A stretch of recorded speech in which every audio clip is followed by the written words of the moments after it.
asalaamaaleykum coalition Khalifa président mbokk yi dañuy sant yàlla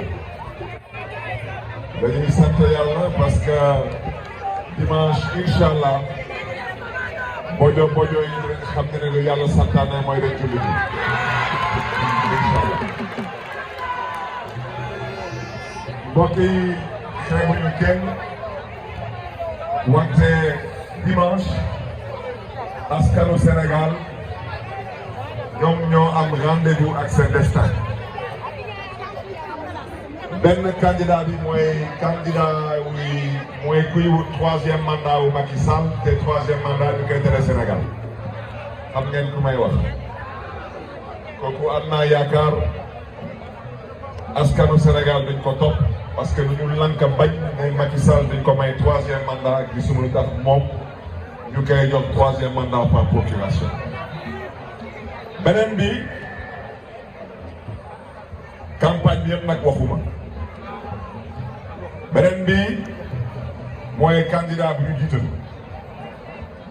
mooy ku ma respecté nag parce que ma jot xeex ak moom xam ko di ko jox wàccuwaayam wante fii wutuñu président ASC wutuñu chef de quartier lu ñuy wut mooy président de la République te président de la République une fois de plus da nga koy doxee da nga koy jëfee da nga koy waxee mais nit ki mënul toog rek yàlla dogal du dem kooku daal di jóg ne moom day xool ci njabootam ku muy jiital mel ni ñun askanu Sénégal askanu mala lañu ñun du ñu ay mala. président de la République dañuy fal dimanche incha allah.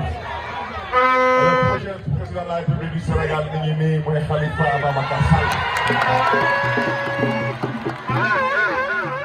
ñu fi toog tey yëpp di mel-melu ci candidat yi kii bu muy yëkkati loxoom ne dafa nam ma doon candidat pour doon président du Sénégal kenn ci ñoom nekkuloon ay candidat sérieux ñu xeex ko jaay ko doole dëkkaloo ko fu mu dëkkul ba 2019 ñu xañ ko mu bokk élection wante saalitul mu ànd ak ay gor tànn ci leader te yéen mbokk yi yéen sax bi Khalifa président am na ñu mu ci mere woon lu tax parce que dama waxoon man Barthélémy Khalifa Sall su yàlla dogalee du doon candidat ci 2024 ma tudd tur ma ne leen diw laay jàppale parce que kooku nangul naa ko leader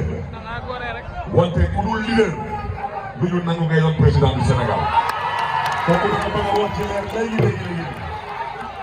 moo tax mbokk yi dama ne y a le candidat du troisième mandat y a le candidat des opportunistes de la 25e heure mooy ñuy wut ku falu rek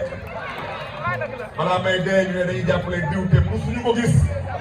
balaa may dee ñu ne dañuy jàppale diw te mosuñu sekk waxtaan ak moom mooy lu tubaab di woye les opportunistes waaw kon nag mbokk yi le seul candidat c'est le candidat du peuple sénégalais mooy kii wax ci waxu askan wi ci waxu suuf si ci waxu ndox gi ak ci waxu ëllëgu Sénégal ñu ngi nii ñu leen jàppee Khalifa Sall kon nag mbokk yi bañ a guddal dimanche mooy bésu fulla dimanche mooy bésu fayda dimanche mooy bésu gëm suñu bopp ak gëm ëllëgu Sénégal bu leen kenn tiital bu leen kenn xoqatal ñuy fooyee seen xel